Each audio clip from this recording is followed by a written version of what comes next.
সারা দেশে operation devil hunt শুরু, সেনাবাহিনীর টহল।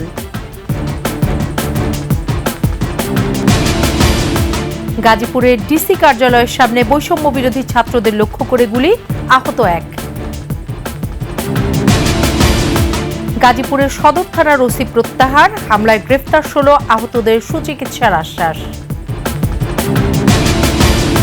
ডক্টর ইউনূসকে জঙ্গি নেতা প্রমাণে কোটি কোটি ডলার খরচ করছে আওয়ামী লীগ ও ভারতীয় মিডিয়া, বলছেন প্রেস সচিব।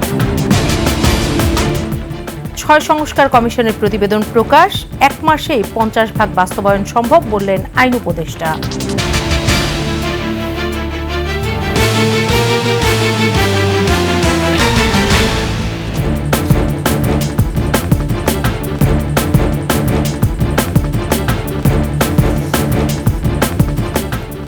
শুনছিলেন সংবাদ শিরোনাম। আমন্ত্রণ রাতের 21 সংবাদে, সাথে আছি সোনিয়া স্নিগ্ধা। দর্শক, 21 টেলিভিশনের সংবাদ একই সাথে সরাসরি দেখতে পাবেন আমাদের ফেসবুক পেজ www.facebook.com/2124 অনলাইনে। এছাড়াও সাবস্ক্রাইব করতে পারেন www.youtube.com/@21 চ্যানেলে। দেশে আইন শৃঙ্খলা পরিস্থিতি স্বাভাবিক রাখতে ও সন্ত্রাসীদের আইনের আওতায় আনতে সারা দেশে অপারেশন ডেভিল হান্ট শুরু করেছে অন্তর্বর্তী সরকার। এর আগে স্বরাষ্ট্র মন্ত্রণালয়ে আইন শৃঙ্খলা বাহিনীগুলোর সমন্বয় সভায় অপারেশন পরিচালনার সিদ্ধান্ত নেওয়া হয়। শুক্রবার রাতে গাজীপুরে পতিত স্বৈরাচারের সন্ত্রাসীদের হামলার পরই এমন সিদ্ধান্ত নেওয়া হয় সরকারের পক্ষ থেকে। এদিকে সারা দেশের বিভিন্ন স্থানে ভাঙচুর, হামলা ও পাল্টা হামলার ঘটনাকে কেন্দ্র করে সুপ্রিম কোর্টের নিরাপত্তা ব্যবস্থা বাড়ানো হয়েছে। কোর্ট চত্বরে থাকা মুরাল ভেঙে ফেলা হতে পারে এমন তথ্যের ভিত্তিতে শনিবার সকাল থেকে সর্বোচ্চ আদালতে এই নিরাপত্তা জোরদার করা হয়। সেই সাথে বাড়ানো হয় গোয়েন্দা নজরদারিও।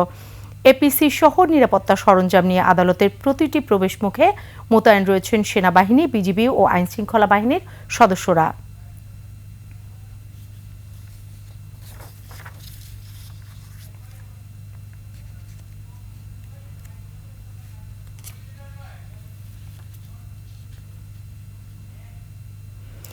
শিল্পকলায় সেনা ক্যাম্পের কাছে আছেন সহকর্মী আসিফ সুমিত। সুমিত, অপারেশন ডেভিল হান্টের সর্বশেষ কি তথ্য আছে আপনার কাছে? স্নিগ্ধা, আমি মূলত শিল্পকলায় এসেছি। এখানে আপনি জানেন যে সেনাবাহিনীকে যখন নির্বাহী ক্ষমতা দিয়ে মাঠে মোতায়েন করা হয় তখন থেকে রাজধানীর বেশ কয়েকটি জায়গা, অর্থাৎ সারা দেশেও কিন্তু একই অবস্থায় সেনাবাহিনী ক্যাম্প মোতায়েন করেছে। তারই একটা ক্যাম্প হচ্ছে এই শিল্পকলা একাডেমি। অর্থাৎ আজকে ডেভিল হান্ট উপলক্ষে সেনাবাহিনী তাদের যে স্বাভাবিক কার্যক্রম ছিল নিয়মিত, তার সঙ্গে পাশাপাশি তারা আসলে বেশ কিছুটা নিরাপত্তা জোরদার করেছে। কারণ আজকে এই অপারেশন ডেভিল হান্টের বিষয়ে মন্ত্রণালয় থেকে যেটি জানানো হয়েছে যে আইন শৃঙ্খলা বাহিনী পরিস্থিতি স্বাভাবিক রাখার লক্ষ্যে ও সন্ত্রাসীদের আইনের আওতায় আনতে এই অভিযান অপারেশন ডেভিল হান্ট শুরু হচ্ছে। এবং এই ঘোষণাটি কিন্তু আইন শৃঙ্খলা বাহিনীর গুলোর যে সমন্বয়ে একটি সভা হয়েছে, সেই সভা থেকে কিন্তু আজকে স্বরাষ্ট্র মন্ত্রণালয় এই ঘোষণা দিয়েছে। অর্থাৎ অপারেশন ডেভিল হান্টের আওতায় আমরা ধারণা করতে পারছি যে গত কয়েকদিন ধরে বেশ কিছু সন্ত্রাসী কার্যকলাপ, বিশেষ করে পতিত স্বৈরাচার সরকারের যে সকল সমর্থক রয়েছেন তাদের মধ্যে থেকে বেশ কিছু তাদের সহযোগীরা বেশ কিছু সন্ত্রাসী কর্মকাণ্ড করেছে, যেটি আসলে আইন শৃঙ্খলা বাহিনীর কাছে পরিলক্ষিত হওয়ার পরেই এই সিদ্ধান্তটি নেওয়া হয়েছে। বেশি সুনির্দিষ্টভাবে যদি বলতে হয় তাহলে গতকালকে মূলত গাজীপুরে যে ঘটনা ঘটেছে, যে বিগত স্বৈরাচার সরকারের একজন মন্ত্রী, অর্থাৎ মুক্তিযুদ্ধ মন্ত্রী আফম মোজাম্মেল হকের বাসায়, সেখানে বৈষম্য বিরোধী ছাত্র আন্দোলনের একটি গোষ্ঠী সেই বাড়িতে মূলত গেলে সেখানে তারা হামলার শিকার হন, এবং যেটি মূলত বেশ গুরুতর একটি অভিযোগ করা হয়েছে যে এলাকায় মাইক দিয়ে ঘোষণা করে এই বৈষম্য বিরোধী শিক্ষার্থীদের উপরে হামলা করা হয়েছে। তো সেই হামলার ঘটনায় কিন্তু বেশ কয়েকজন গুরুতর আহত হয় এবং আশঙ্কাজনকও হয়েছেন কয়েকজন, এমন তথ্যও কিন্তু আমরা জানতে পেরেছি।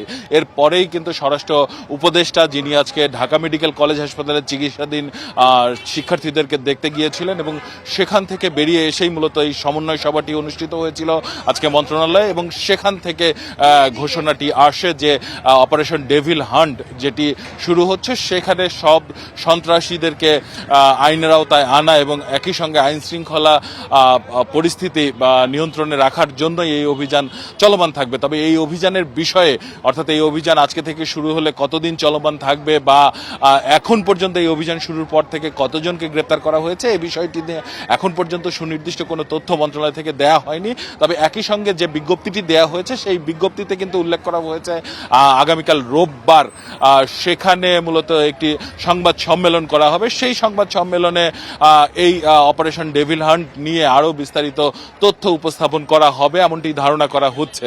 তো এই অপারেশন বিষয়টি নিয়ে স্বরাষ্ট্র মন্ত্রণালয় থেকে আগেও কিন্তু কোনো ঘোষণা দেয়া হয়নি, যেটি মূলত গতকালকের ঘটনার পর থেকেই আজকে সমন্বয় সভা থেকে এই ঘোষণাটি দেয়া হয়েছে। স্নিগ্ধা। দর্শক, এতক্ষণ শিল্পকলা একাডেমি থেকে আমাদের সাথে যুক্ত ছিলেন সহকর্মী আসিফ সুমিত। গাজীপুরে আছেন সহকর্মী আরিফুল ইসলাম সাব্বির। আমরা এখন সরাসরি যুক্ত হচ্ছি তার সাথে। সাব্বির, গাজীপুরের এখন কি অবস্থা? সেখানে অপারেশন ডেভিল হান্ট কেমন দেখছেন? ধন্যবাদ সোনিয়া। গতকাল রাতে গাজীপুরে যেই শিক্ষার্থীদের উপর যে হামলার ঘটনা ঘটেছিল, তারপরে আজ সারাদিনই গাজীপুরের পরিস্থিতি বেশ উত্তপ্ত ছিল। আমরা সন্ধ্যার দিকে বৈষম্য বিরোধী ছাত্র আন্দোলনের একজন কর্মী গুলিবিদ্ধ হন। এর মধ্যেই বিকেলের দিকে যে স্বরাষ্ট্র মন্ত্রণালয় থেকে যেই বিজ্ঞপ্তি দেওয়া হয়েছে অপারেশন ডেভিল হান্টের, আমরা দেখেছি যে গাজীপুর রাজবাড়ী এলাকায় এরই মধ্যে সেনাবাহিনীর চেকপোস্ট বসানো হয়েছে। এছাড়াও গাজীপুরের বিভিন্ন এলাকায় সেনাবাহিনী সহ যৌথ বাহিনীর টহল শুরু হয়েছে বলে আমরা জানতে পেরেছি। এছাড়াও আমরা পুলিশের সঙ্গে কথা বলেছিলাম, তারা আমাদেরকে বলেছেন যে এই অপারেশন ডেভিল হান্ট ছাড়াও এই গতকাল যে ঘটনাগুলো ঘটেছে সেই ঘটনার পরিপ্রেক্ষিতে তারা মাঠে কাজ করছেন, পুলিশের একাধিক টিম কাজ করছে। এছাড়া গাজীপুরের যে বর্তমান পরিস্থিতি সেটি অনেকটাই শান্ত বলে আমরা জানতে পেরেছি। সোনিয়া, এই ছিল গাজীপুর থেকে আমার কাছে। ধন্যবাদ। গাজীপুর জেলা প্রশাসকের কার্যালয়ের সামনে বৈষম্য বিরোধী ছাত্র আন্দোলনের কর্মী মোবাশ্বের হোসেনকে গুলি করেছে দুর্বৃত্তরা। গুলিবিদ্ধ অবস্থায়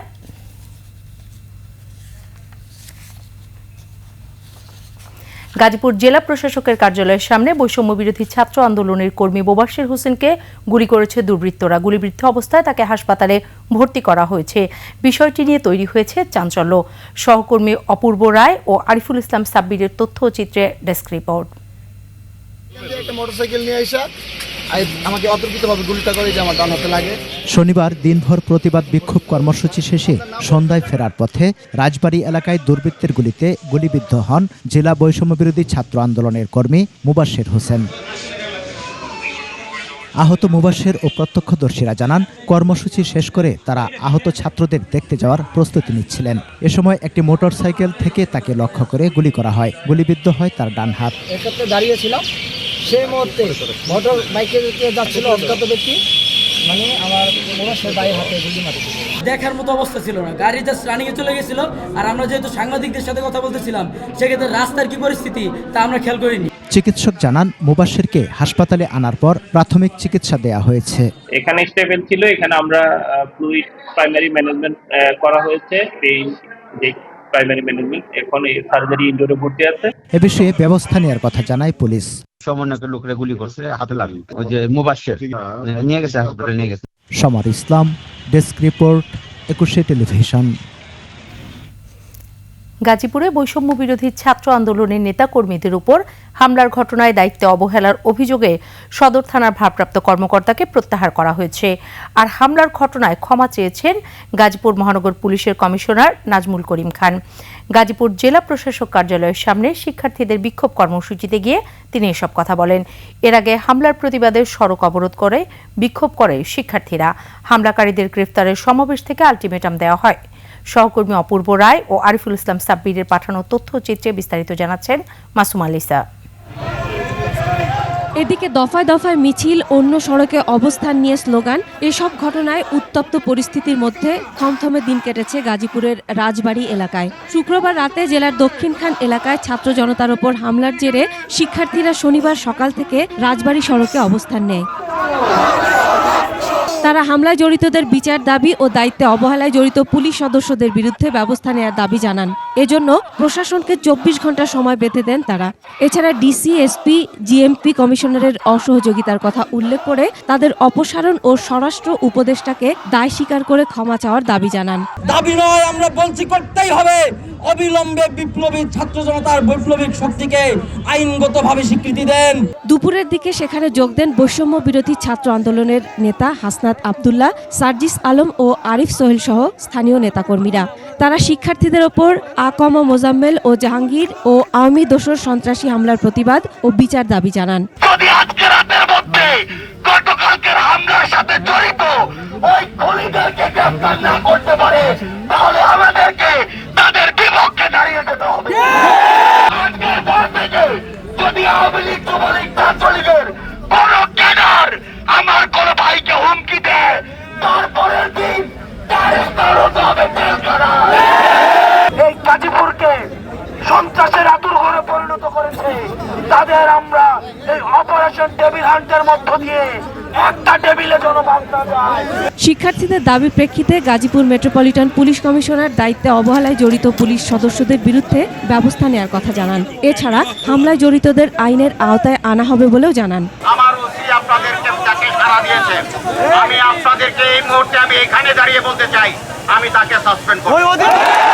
আমি নিশ্চয়তা দিতে চাই, যারা এই ফেসিবাদের সাথে আঘাত করবে তাদেরকে পুলিশের চাকরিতে করতে দেওয়া হবে। শুক্রবার রাতে সাবেক মন্ত্রী আকম মোজাম্মেল হকের বাসায় বহিরাগতদের হামলা থামাতে গিয়ে যুবলীগ ও নিষিদ্ধ ঘোষিত ছাত্রলীগ কর্মীদের হাতে হামলার শিকার হন শিক্ষার্থীরা।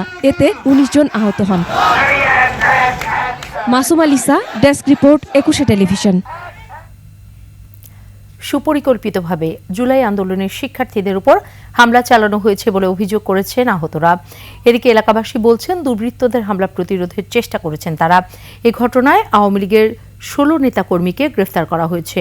এলাকায় বিরাজ করছে থমথমে পরিস্থিতি। গাজীপুর ও সাভার প্রতিনিধির তথ্য ছবিতে ডেস্ক রিপোর্ট।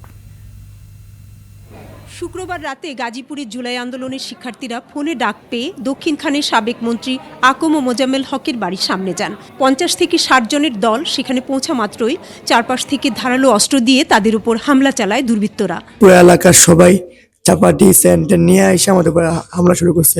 শিক্ষার্থীদের অভিযোগ, সাবেক মন্ত্রী আকম মোজাম্মেল ও সাবেক সিটি মেয়র জাহাঙ্গীরের লোকজন সুপরিকল্পিতভাবে হামলা করেছে।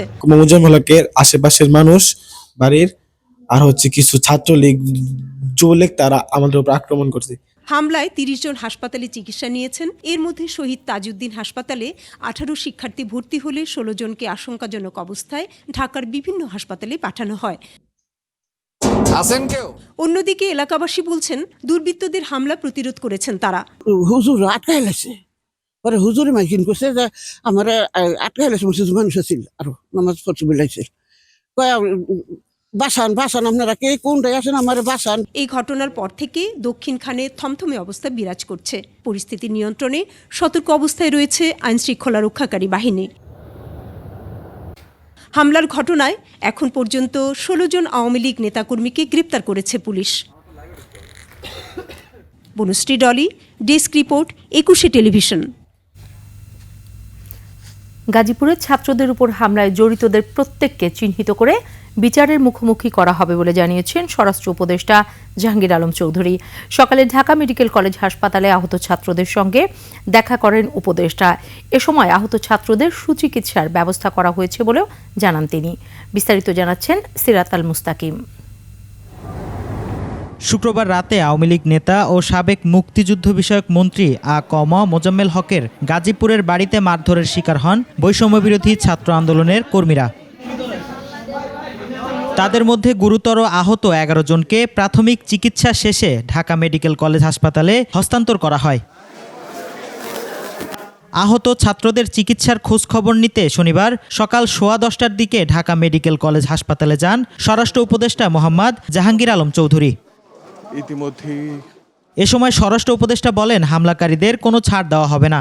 তো একজন পেশেন্টের অবস্থা যে আইসিইউতে আছে তারটা হয়তো 24 ঘন্টা পরে বোঝা যাবে যে হেড ইনজুরি। এটার ক্ষেত্রে আমরা আইনানুগ ব্যবস্থা তো নিচ্ছি এবং এটার সাথে যারা জড়িত তাদের সর্বোচ্চ বিচারের আওতায় আনা হবে এবং তাদের সর্বোচ্চ যেন পানিশমেন্ট হয় এই ব্যবস্থা করা হবে। শুক্রবার রাত 9টার দিকে একদল বিক্ষুব্ধ ছাত্র জনতা গাজীপুর মহানগরের ধীরাশ্রমের দক্ষিণখানে মোজাম্মেল হকের বাড়িতে হামলা চালান। সে সময় আশেপাশের লোকজন বাড়িটি ঘিরে ফেলে ভাঙচুরকারী কয়েকজনকে মারধর করে।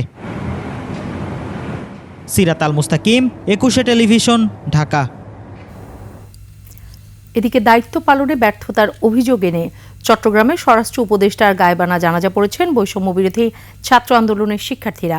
বিকেলে চট্টগ্রাম প্রেস ক্লাবের সামনে উপদেষ্টার প্রতীকী মরদেহ সামনে রেখে এই জানাজা হয়। বৈষম্য বিরোধী ছাত্র আন্দোলনের সমন্বয়ক জোবায়ের আলমের নেতৃত্বে এ সময় অভিযোগ করা হয়, গণ অভ্যুত্থানের 6 মাস পার হলেও ফ্যাসিস্টদের এখনও বিচার হয়নি। তাদের অভিযোগ, দীর্ঘদিন ধরে স্বরাষ্ট্র উপদেষ্টার একাধিক ব্যর্থতার কারণে সাধারণ মানুষের মধ্যে আতঙ্ক সৃষ্টি হলেও গ্রহণ করা হয়নি কোনো কার্যকর পদক্ষেপ। তার ঘুমন্ত বিবেককে জাগ্রত করতে এই গায়েবানা জানাজার আয়োজন করা হয় বলে মন্তব্য করেন শিক্ষার্থীরা।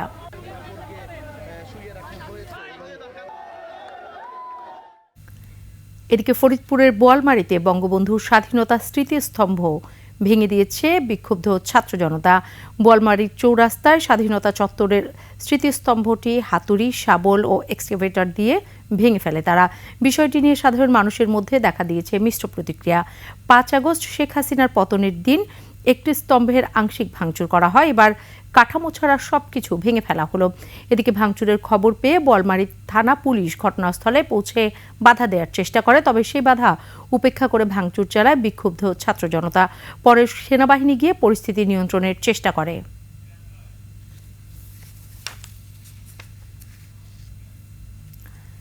ধানমন্ডি 32 নম্বর এখন ছিন্নমূল আর ভাঙাড়ি ব্যবসায়ীদের আয়ের উৎস।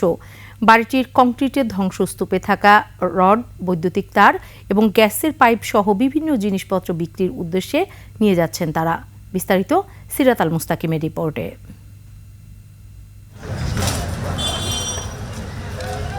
এভাবে 32 নম্বরের ধ্বংসস্তূপ বাড়িটি থেকে রড, বিদ্যুতের তার, গ্যাসের পাইপ কেটে নিয়ে যাচ্ছেন নিম্ন আয়ের মানুষেরা। অনেক রিকশা চালকও বিক্রির জন্য এসব জিনিস সংগ্রহ করতে দিনভর এখানে অবস্থান করছেন। যারা ভাঙ্গাড়ি টোকায় তাদের উপস্থিতি ছিল সবচেয়ে বেশি। তারা দল বেঁধে এসেছে, অনেকে পরিবারের সদস্যদেরও নিয়ে এসেছে এসব জিনিস সংগ্রহ করতে। এক সময় আওয়ামী লীগ নেতাকর্মীদের তীর্থস্থান খ্যাত ধানমন্ডির 32 নম্বরের বাড়িটি এখন শুধুই ধ্বংসস্তূপ। 5 তারিখের পরে ছাত্র জনতা এই বাড়িটি পুরোপুরিভাবে ধ্বংস করে দিয়েছে। এখন এই বাড়িটি ছিন্নমূল এবং নিম্ন আয়ের মানুষের দৈনন্দিন রোজগারের একটি মাধ্যম হয়ে উঠেছে। অনেকেই এই বাড়ির ভেতরে যে রড এবং মূল্যবান জিনিসপত্র বিক্রি করে চালাচ্ছেন সংসার। তারা বলছেন সামান্য উপার্জনের জন্যই তারা এই রড, গ্যাস পাইপ, বিদ্যুতের তার সহ বিভিন্ন জিনিস সংগ্রহ করছেন। এসেছি কিছু লোয়া নেওয়ার জন্য, যদি নিয়ে কিছু বিক্রি করে পোলাহার নিয়ে খাবার দিতে পারি। মানুষ ভাঙচুর করে লয়ে গেছে, ভাঙচুর করার পরে মনে সকালবেলা আসছি, আসার পরে এটি কাটতেছি। আইসি দেখেন না সবাই নিতেছে, আমিও নিতে আইসি। শেষ সবাই যেহেতু নিতেছে, আমরা এখান থেকে 2 পয়সা উপার্জন করতে পারবো, একদিনের হাজিরা পাবো, বাচ্চা কাচ্চা লয়ে খামু, বাজার সাজার করবো। এদিকে রাজধানীর বিভিন্ন জায়গা থেকে এখনও সাধারণ মানুষ ভিড় করছেন 32 নম্বরের ধ্বংসপ্রায় বাড়িটি দেখতে। অনেকেই ব্যস্ত ভিডিও আর সেলফি তুলতে। সিরাত আল মুস্তাকিম, 21 টেলিভিশন, ঢাকা। অধ্যাপক ইউনূসকে জঙ্গি নেতা হিসেবে উপস্থাপনের জন্য কোটি কোটি ডলার খরচ করা হচ্ছে, আর এর সঙ্গে ভারতীয় গণমাধ্যম জড়িত বলে মন্তব্য করেছেন প্রধান উপদেষ্টার প্রেস সচিব শফিকুল আলম। রাজধানীতে একই অনুষ্ঠানে বিএনপির সিনিয়র যুগ্ম মহাসচিব রুহুল কবির রিজভী বলেন, অন্তর্বর্তী সরকারের নানা কাজ নিয়ে সমালোচনা করলেও ইউনূস সরকারকে ব্যর্থ হতে দেয়া যাবে না। বিস্তারিত জানাচ্ছেন মাহিলা ইসলাম। দ্রোহের গ্রাফিতি 24-এর গণ অভ্যুত্থান শিরোনামে বইয়ের প্রকাশনা উৎসব।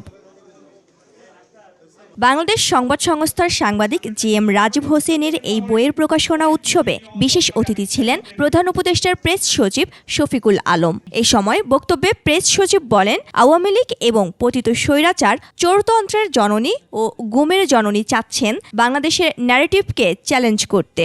ওদের মাঝে ইউনূস হচ্ছে জঙ্গি লিডার, ইউনুসকে ঘিরে আছে কারা? জঙ্গি লিডার। এটা কেন করছে জানো? এটা খুবই ওয়েল অর্কেস্ট্রেটেড ক্যাম্পেইন এবং এটা ইন্ডিয়ান মিডিয়াও এটার সাথে জড়িত। তারা মিলিয়নস অফ ডলার খরচ করছে এই হাসিনার অলিগার্কগুলো। শফিকুল আলম আরও বলেন, তারা সারা পৃথিবীকে বোঝাতে চাচ্ছে বাংলাদেশে যা হয়েছে তা আসলে গণ অভ্যুত্থান নয়। একটা নতুন ন্যারেটিভ তৈরি করতে চাচ্ছে, ওয়ার্ল্ডে বুঝাইতে চাচ্ছে যেই তুমি যেটাকে গণ অভ্যুত্থান বলতেছো সেটা আসলে গণ অভ্যুত্থান না, সেটা আসলে এটা হয়েছে। যাতে এটার কারণটিকে এটা খুব বড় রকমের একটা চক্রান্ত, যাতে আপনার আমার দেশের উপরে সে কোনো রকমের কোনো বিদেশিদেরকে বুঝাতে সক্ষম হয় যে আমাদের দেশে যেটা হয়েছে সেটা আসলে মানে এটা গ্লোবাল অর্ডারের বাইরের কোনো একটা কিছু। অনুষ্ঠানে প্রধান অতিথি বিএনপির জ্যেষ্ঠ যুগ্ম মহাসচিব রুহুল কবির রিজভী বলেন, ইউনূস সরকারকে ব্যর্থ হতে দেয়া যাবে না। অন্তর্বর্তীকালীন সরকারের নানা কাজ দিয়ে আমরা সমালোচনা করব, আমরা কথা বলবো, কিন্তু তারপরেও ডক্টর ইউনূসকে আমরা ব্যর্থ হতে দেব না। বাংলাদেশের সার্বভৌমত্বের উপর ভারত সরাসরি হস্তক্ষেপ চালাচ্ছে বলেও অভিযোগ করেন রিজভী। দেশের উপর আরেকটি স্বাধীন রাষ্ট্র, এটা তো। মাহিলা ইসলাম, 21 টেলিভিশন, ঢাকা। রাষ্ট্র সংস্কারে গঠিত 6 কমিশনের পূর্ণাঙ্গ প্রতিবেদন প্রকাশ করেছে অন্তর্বর্তী সরকার। মন্ত্রিপরিষদ বিভাগের ওয়েবসাইটে এসব প্রতিবেদন প্রকাশ করা হয়। আগামী 1 মাসে সুপারিশের 50% বাস্তবায়ন সম্ভব বললেন আইন উপদেষ্টা আসিফ নজরুল। বাকি সুপারিশ বাস্তবায়ন হবে রাজনৈতিক দলগুলোর ঐক্যমতের ভিত্তিতে।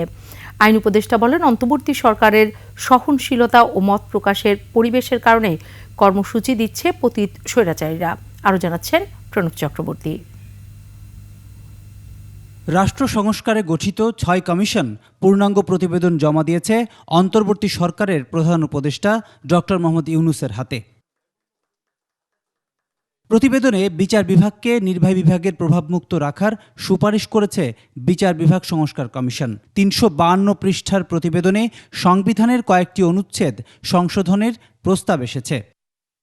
উপসচিব থেকে অতিরিক্ত সচিব নিয়োগে পরীক্ষার ভিত্তিতে মেধার প্রাধান্য নিশ্চিত, মন্ত্রণালয় কমিয়ে 25 করার সুপারিশ করেছে জনপ্রশাসন সংস্কার কমিশন, যাতে দূর হবে অসমতা। জনপ্রশাসন এমন একটা গুরুত্বপূর্ণ ব্যাপার, এখানে বিভিন্ন সময় সংস্কারের প্রয়োজন অনুভূত হতে পারে।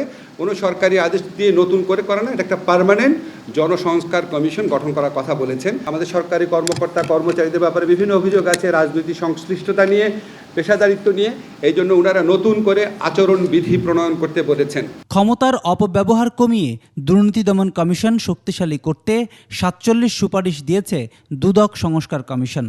ক্ষমতার অপব্যবহারের বিরুদ্ধে ন্যায়পাল প্রতিষ্ঠা ও কালো টাকা সাদা করার সুযোগ বাতিলের প্রস্তাব রয়েছে এসব সুপারিশে।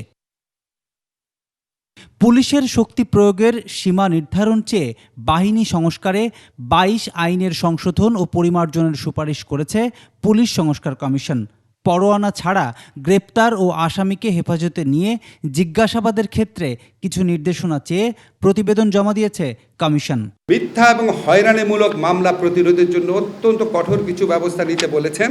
ওনাদের ক্ষেত্রে যদি কোনো অভিযোগ আসে হিউম্যান রাইটস লঙ্ঘনের ক্ষেত্রে, তাহলে সেটা হিউম্যান রাইটস কমিশনের মাধ্যমে তদন্ত করার কথা বলেছেন। পুলিশ আর নিজে যেন তদন্ত না করে। সংসদের মেয়াদ 4 বছর করার পাশাপাশি প্রধানমন্ত্রী পদে সর্বোচ্চ 2 বার দায়িত্ব পালনের সুযোগ রাখার সুপারিশ করেছে সংবিধান সংস্কার কমিশন।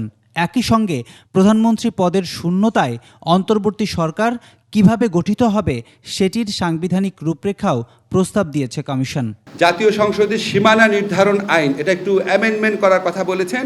গণপ্রতিনিধিত্ব আদেশ একটু সংশোধন করার কথা বলেছে। নির্বাচন কর্মকর্তা বিশেষ বিধান আইন, এটা একটু সংশোধন করার কথা বলেছে। নির্বাচন কমিশন সচিবালয় আইন সংশোধন করার কথা বলেছেন। ফরেন সার্ভিস একাডেমির এ সংবাদ সম্মেলনে ফেব্রুয়ারির মধ্যে রাজনৈতিক দলগুলোর সাথে ঐক্যমতের মাধ্যমে সুপারিশগুলো বাস্তবায়ন হবে বললেন আইন উপদেষ্টা। আশুকরণীয়র মধ্যে অন্তত 50% 1 মাসের মধ্যেই করা সম্ভব আমার বিবেচনা। ইলেকশন সংক্রান্ত যেগুলো আছে আশুকরণীয়, সেটা তো অবশ্যই ঐক্যমতের উপর ডিপেন্ড করে। প্লাস সংবিধান সংশোধন কমিটির ক্ষেত্রে যে কিছু জিনিস আছে সেটা ঐক্যমতের উপর ডিপেন্ড করে। সম্প্রতি আওয়ামী লীগের রাজনৈতিক কর্মসূচি অন্তর্বর্তী সরকারের শ্রদ্ধাবোধ বলেও জানান আইন উপদেষ্টা। সরকারের সহনশীলতা, অবাধ মত প্রকাশের পরিবেশ এবং গণতান্ত্রিক চর্চার ক্ষেত্রে সরকারের অসীম শ্রদ্ধাবোধের কারণে এগুলি ঘটছে। প্রণব চক্রবর্তী, 21 টেলিভিশন, ঢাকা। নিচ্ছি সংবাদ বিরতি, যখন ফিরছি তখন অন্যান্য সংবাদের সাথে আরও থাকবে। আগে গণহত্যার বিচার, তারপর অন্য কাজ, কক্সবাজারে জামায়াত আমির। আবারও আমন্ত্রণ রাতের 21 সংবাদে। 21 ফেব্রুয়ারি থেকে ঢাকা এলিভেটেড এক্সপ্রেসওয়েতে অতিরিক্ত গতিতে গাড়ি চালালেই মামলা করা হবে। ঢাকা মেট্রোপলিটন পুলিশ ট্রাফিক বিভাগ এই মামলা করবে বলে জানিয়েছে ফার্স্ট ঢাকা লিমিটেড এক্সপ্রেসওয়ে কর্তৃপক্ষ। সর্বোচ্চ গতিসীমা 80 কিলোমিটার, এটি 100 কিলোমিটার অতিক্রম করলেই মামলা হবে। মফিউর রহমানের রিপোর্ট। 2024 সালের জরিপ অনুযায়ী রাজধানীতে যান চলাচলে গড় গতি ঘন্টায় 4.8 কিলোমিটার, যা মানুষের হাঁটার গতির চেয়েও কম। অথচ 2007 সালে এই গতি ছিল ঘন্টায় 21 কিলোমিটার। এলিভেটেড এক্সপ্রেসওয়ে আংশিক চালু হওয়ার পর উত্তরার সাথে ঢাকার মূল অংশের যোগাযোগে বেশ গতি আসে। পুরো এলিভেটেড এক্সপ্রেসওয়ে নিয়ন্ত্রণ করা হয় একটি কেন্দ্রীয় নিয়ন্ত্রণ কক্ষের মাধ্যমে। বর্তমানে এর দুটি লেনে প্রতি ঘন্টায় গতিসীমা 40 ও 60 কিলোমিটার। তবুও অতিরিক্ত গতির ফলে হরহামেশাই ঘটছে ছোট বড় দুর্ঘটনা কবলিত এই গাড়ির গতি ছিল ঘন্টায় 197 কিলোমিটার। এরকম বড় দুর্ঘটনা হয় মোট 10টি, আর মাসে গড়ে দুর্ঘটনা 500টি। যে অ্যাক্সিডেন্টগুলো আসলে অ্যাক্সিডেন্ট বলি আমরা, সেরকম 10টা অ্যাক্সিডেন্ট হয়েছে। এছাড়াও হয় নানা সমস্যা। এগুলোর মধ্যে উল্লেখযোগ্য ইঞ্জিন সমস্যা, জ্বালানি শেষ হয়ে যাওয়া, টায়ার পাংচার, ওভারহিট সহ নানা সমস্যা। এক্সপ্রেসওয়েতে অতিরিক্ত গতি নিয়ন্ত্রণে ব্যবস্থা নিচ্ছে কর্তৃপক্ষ। ঢাকা মেট্রোপলিটন পুলিশের সাথে আমাদের কথা হয়েছে, 20 ফেব্রুয়ারির পরে তারা ভিডিও কেস শুরু করবে। 100 এক্সিড করলে মামলা করবে। এতে দুর্ঘটনা কমে আসবে বলে মনে করে এলিভেটেড এক্সপ্রেসওয়ে কর্তৃপক্ষ। মফিউর রহমান, 21 টেলিভিশন, ঢাকা। রাজশাহী, রংপুর ও নীলফামারী সহ বিভিন্ন জায়গা থেকে পুলিশের একজন ডিআইজি এবং 3 জন পুলিশ সুপারকে আটক করা হয়েছে। আটককৃতদের ঢাকার মিন্টু রোড গোয়েন্দা কার্যালয়ে নেওয়া হয়েছে বলে জানা গেছে। নীলফামারীর ইন সার্ভিস ট্রেনিং সেন্টারের কমান্ড্যান্ট পুলিশ সুপার আসাদুজ্জামানকে রংপুর মেট্রোপলিটন পুলিশ আটক করে তাদের হেফাজতে নিয়ে যায়। দুপুরের পর তাকে ঢাকায় আনা হয়। আর রাজশাহীর সারদায় বাংলাদেশ পুলিশ একাডেমিতে সংযুক্ত থাকা গাজীপুর মেট্রোপলিটন পুলিশের সাবেক কমিশনার মোল্লা নজরুল ইসলামকে আটক করা হয়। রাজশাহী জেলা পুলিশ একাডেমির সহায়তায় তাকে আটক করে ঢাকার গোয়েন্দা কার্যালয়ে আনা হচ্ছে বলে জানা গেছে। এছাড়া পুলিশের রংপুর রেঞ্জ অফিসে সংযুক্ত পুলিশ সুপার আব্দুল মান্নান ও আবুল হাসনাতকে আটক করে রংপুর মেট্রোপলিটন পুলিশ। আটক ডিআইজি মোল্লা নজরুল ইসলাম আওয়ামী লীগ সরকারের আমলে গাজীপুর মেট্রোপলিটনের কমিশনার ছাড়াও ঢাকা মেট্রোপলিটন ডিবির ডিসি, সিআইডির বিশেষ পুলিশ সুপার ও আর্মড পুলিশ ব্যাটালিয়নের ডিআইজি ছিলেন। আগে 24-এর গণহত্যার বিচার, তারপর অন্য কাজ বলে মন্তব্য করেছেন জামায়াত আমির ডাক্তার শফিকুর রহমান। কক্সবাজার সরকারি কলেজ মাঠে জেলা জামায়াতের কর্মী সম্মেলনে তিনি আরও বলেন, জুলাই আগস্ট গণহত্যার বিচার না হলে শহীদদের সাথে বেইমানি করা হবে। এ সময় ডাক্তার শফিকুর রহমান বলেন, 5 আগস্টের পর দেশে কোনো সরকার ছিল না, পুলিশ ছিল না, কেউ কাজ করেনি। অথচ জামায়াত দায়িত্ব নিয়ে সে সময় অন্যান্য ইসলামী দলগুলোকে সাথে নিয়ে রাস্তায় নেমেছে। এখন এই দেশের দায়িত্ব নেবে জামায়াত। মানুষের জানমাল ও ধর্মীয় প্রতিষ্ঠানগুলোর পাহারা দেবে জামায়াত ইসলামী।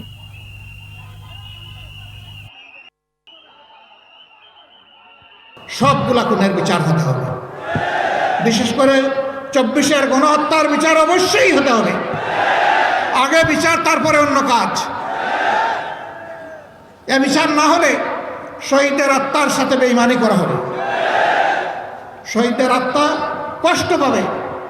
যারা বুক চিতিয়ে দেশবাসীকে আজকে কথা বলার, সম্মানের সাথে মর্যাদার সাথে চলাফেরা করার পরিবেশ এনে দিয়েছে, আমরা তাদের সাথে বেঈমানি করতে পারবো না। 11 ফেব্রুয়ারি থেকে পরবর্তী 10 দিন পর্যন্ত জেলায় জেলায় সভা সমাবেশ করবে বিএনপি। পরে বিভাগীয় শহর ও মহানগরেও একই কর্মসূচি পালন করা হবে বলে জানিয়েছেন বিএনপির সিনিয়র যুগ্ম মহাসচিব অ্যাডভোকেট রুহুল কবির রিজভী। বিকালে নয়াপল্টনে বিএনপির কেন্দ্রীয় কার্যালয়ে জরুরি সংবাদ সম্মেলনে কর্মসূচি ঘোষণা করে রিজভী বলেন, ভারতে বসে ফ্যাসিস্ট শেখ হাসিনা প্রতিনিয়ত ষড়যন্ত্র করে যাচ্ছে। একই সঙ্গে ফ্যাসিবাদের দোসরদের প্রতি সরকার যেভাবে কঠোর হওয়া দরকার ছিল তার বিপরীত চিত্র দেখা যাচ্ছে। সারা দেশে আওয়ামী লীগের সন্ত্রাসীরা হামলা চালাচ্ছে উল্লেখ করে বিএনপির এই সিনিয়র নেতা বলেন, এসব আসামিদের অবিলম্বে গ্রেফতার করতে না পারলে আবারও ফ্যাসিস্টরা মাথাচাড়া দিয়ে উঠবে। পতিত সরকারের গাজীপুরের সাবেক মেয়র জাহাঙ্গীর ফ্যাসিস্টদের নিয়ে ভার্চুয়াল মিটিং করে বলেছেন, যে শহরে আমরা দিনের বেলা ঘুরতে পারি না সে শহরের কাউকে আমরা ঘুমাইতে দিব না। ও জন্মগতভাবেই একজন সন্ত্রাসী, নয়া প্রজেক্টের মাস্টার প্ল্যানারদের একজন সে। এমন ভয়ঙ্কর সন্ত্রাসীকে এখনো গ্রেপ্তার করতে না পারা সরকারের চরম ব্যর্থতা। 21শে বইমেলার খবর।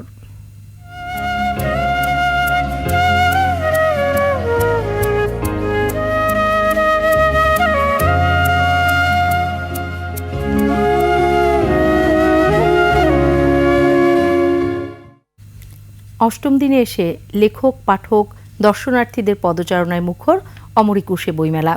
তবে পরিবর্তিত প্রেক্ষাপটে দ্রব্যমূল্যের ঊর্ধ্বগতির সাথে বেড়েছে বইয়ের খরচও। অবশ্যই এ নিয়ে প্রকাশক ও পাঠকদের আছে মিশ্র প্রতিক্রিয়া। তানজিলা তাসনিমের রিপোর্ট। সাপ্তাহিক ছুটির দিনে প্রাণের মেলায় উপচে পড়া ভিড়। পছন্দের বই কিনতে পাঠকরা ছুটছেন স্টল থেকে স্টলে। কাগজের চড়া দাম আর কালির উচ্চ মূল্যে বইয়ের দামে প্রভাব পড়লেও বিক্রি নিয়ে হতাশ নন প্রকাশকরা। ছোট বইগুলোর একটু বেশি বাদাই খরচ বেশি পড়ে, কাগজের মূল্যটা একটু বেশি হওয়ার জন্য প্রকাশকরা আসলে হিমশিম খেয়ে যাচ্ছে আসলে বই প্রকাশকের ক্ষেত্রে। জনপ্রিয় বইগুলো, জনপ্রিয় ধারার লেখকদের সাথে যে বইগুলো আছে সে বইগুলি সাধারণভাবে খুব ভালোই বিক্রি হচ্ছে। বই বিক্রি কমেছে এটা বলা যাবে না, বই বিক্রি আমার মনে হয় গত বছরের তুলনায় কোনো অংশে কম নয়। একই বক্তব্য পাঠকেরও, দাম মোটেও দমিয়ে রাখতে পারেনি বইপ্রেমীদের। যারা আমরা স্টুডেন্ট বা কিছু করি না তাদের জন্য আসলেই দামটা অনেক বেশি। পাঠক যদি কোনো লেখকের বই পড়ে আনন্দ পায় তাহলে সে কখনো দামের দিকে তাকায় না। বইয়ের দাম বেড়ে গেছে, সব কিছুর দাম বেড়ে গেছে। যারা পড়ার তারা কিন্তু বই সংগ্রহ করে পড়ছে। তুলনামূলক একটু দাম বেশি আগের চাইতে, যেটা হয়তো বা আগে 300-400 টাকা ছিল ওইটা এখন 500-600 এরকম পড়তেছে। নতুন বই বের হলেই বা প্রকাশ পেলেই দাম বেড়ে যায়, কিন্তু বইয়ের সাথে মানুষের বই কিনে পড়ার কোনো সংযোগ নেই। বইয়ের দাম বাড়ার পরেও পাঠকের আগ্রহে কোনো ভাটা পড়েনি। তারা প্রতিদিন বইমেলায় আসছেন এবং কিনছেন পছন্দের বই। তানজিলা তাসনিম, 21 টেলিভিশন, ঢাকা। নিচ্ছি সংবাদ বিরতি। যখন ফিরছি তখন অন্যান্য সংবাদের সাথে আরও থাকবে। দিল্লির বিধানসভায় জয়ের পথে বিজেপি। আবারও আমন্ত্রণ রাতের 21 সংবাদে। সিলেটের সংস্কার, জাতীয় ঐক্য ও ভাবনা বিষয়ে নাগরিক সংলাপে বক্তারা বলেছেন, সংস্কার একটি চলমান প্রক্রিয়া, কিন্তু আপাতত নির্বাচন, বিচার ও পুলিশ বিভাগ সহ কয়েকটি বিষয়ে সংস্কারের জাতীয় ঐক্যমত্য প্রয়োজন। দুপুরে সিলেট প্রেস ক্লাবে আয়োজিত সেমিনারে বক্তারা দুর্নীতি প্রতিরোধে সবাইকে একসঙ্গে কাজ করার তাগিদ দেন। সেমিনারে সংস্কারের সঙ্গে জড়িত নাগরিক ও রাজনৈতিক নেতা সহ নানা শ্রেণী পেশার মানুষ অংশ নেন। শ্বেতপত্র প্রণয়ন কমিটির সদস্য অধ্যাপক ডক্টর AK এনামুল হক দুর্নীতির বিষয়টি তুলে ধরে বলেন, 2010 সাল থেকে 2023 সাল পর্যন্ত শুধুমাত্র উন্নয়ন খাতে 7,000 কোটি টাকা দুর্নীতি হয়েছে। গত 15 বছরে দেশের রাজনৈতিক, অর্থনৈতিক, সামাজিক সহ সব কাঠামো ভেঙে গেছে। এগুলো সংস্কার করা প্রয়োজন বলে মন্তব্য করেন বক্তারা। এবার বাণিজ্য সংবাদ।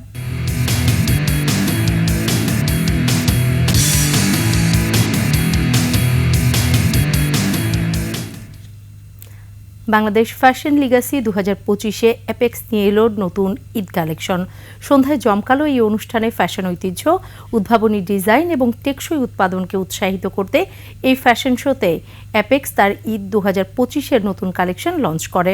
এর সঙ্গে অ্যাপেক্স ঈদের জন্য বিশেষভাবে ডিজাইন করা তাদের মাফরিক ব্র্যান্ডের পোশাকের নতুন লাইন নিয়ে আসে এই অনুষ্ঠানে। এ সময় দেশ বরেণ্য ব্র্যান্ড ও নতুন কিছু ডিজাইনারের বিশেষ কালেকশন নিয়ে অংশগ্রহণ করে এই ফ্যাশন শোতে। এছাড়াও এই অনুষ্ঠানে দেশের সেরা মডেলদের সম্মাননাও জানায় বাংলাদেশ ফ্যাশন লিগাসি।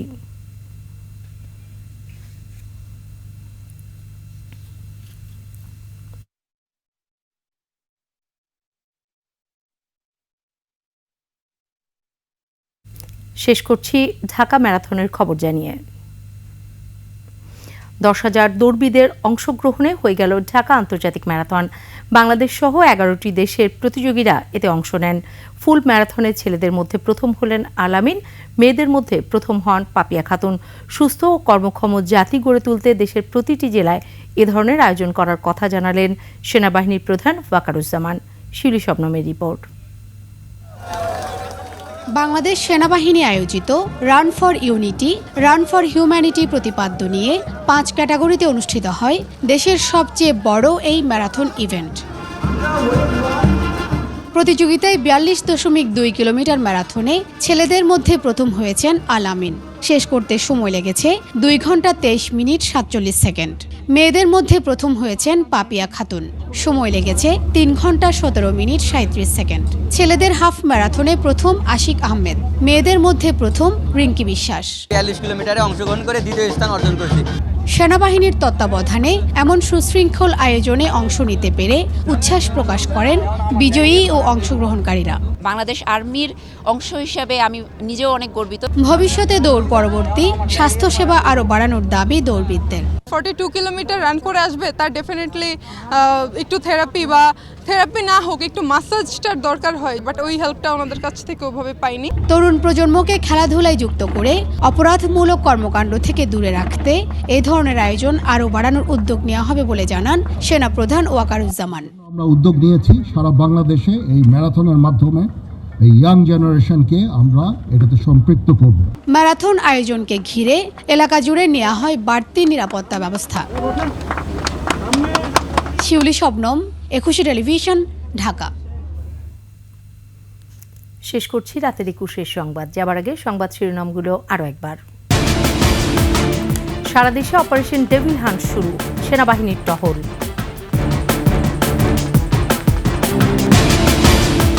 গাজীপুরের ডিসি কার্যালয়ের সামনে বৈষম্য বিরোধী ছাত্রদের লক্ষ্য করে গুলি, আহত 1। গাজীপুরের সদর থানার ওসি প্রত্যাহার, হামলায় গ্রেপ্তার 16, আহতদের সুচিকিৎসার আশ্বাস।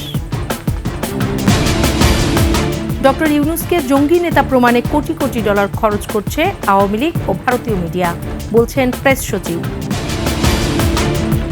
6 সংস্কার কমিশনের প্রতিবেদন প্রকাশ, 1 মাসেই 50% বাস্তবায়ন সম্ভব বললেন আইন উপদেষ্টা।